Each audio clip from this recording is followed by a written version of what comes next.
బయటికి వెళ్ళడం.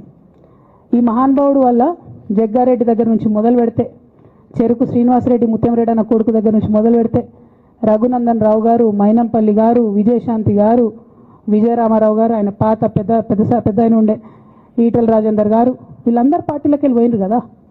పోలేదా? ఇవన్నీ హరిశన్న చేసినాయి కాదా? ఆనాడు దుబ్బాక ఉప ఎన్నిక ఎందుకు ఓడిపోయినాం? దుబ్బాక ప్రజలకు ఇప్పటికి కూడా గుర్తుంటుంది. వాళ్ళందరూ ఒకటే మాట చెప్తారు, ఈయన సిద్దిపేటకు తప్ప రూపాయి రానియాడు దుబ్బాకకు, ఈయన వచ్చి ప్రచారం చేసిండు కాబట్టి మేము ఓటేయాలని ఓపెన్గా చెప్పారు ఆనాడు ఎన్నికలలో. దానికి ఏం రాపించుకుంటాడు ఈయన పేపర్లల్లో? ఒంటరి పోరాటం చేసి ఓడిన హరీష్ రావు. అసలు ఓడిపోయింది మీ వల్ల కదా. మీరు మీడియా మేనేజ్మెంట్లో సూపర్ అలా డౌట్ ఏం లేదు. రామన్న యూట్యూబ్లు మేనేజ్ చేసి నా మెయిన్ స్ట్రీమ్ మీడియా మేనేజ్ చేస్తాడు అంతే, అంతకుమించి వేరే ఏం లేదు. నేను రామన్నని రిక్వెస్ట్ చేస్తున్నా, మీరు కూడా ఆ స్కిల్ నేర్చుకోండి అన్న. అట్లనే ఈటల రాజేందర్ గారు ఉప ఎన్నిక దగ్గరుండి హరీష్ అన్న గెలిపిలేదా అండి ఈటల రాజేందర్ని? ఆనాడు పీసీసీ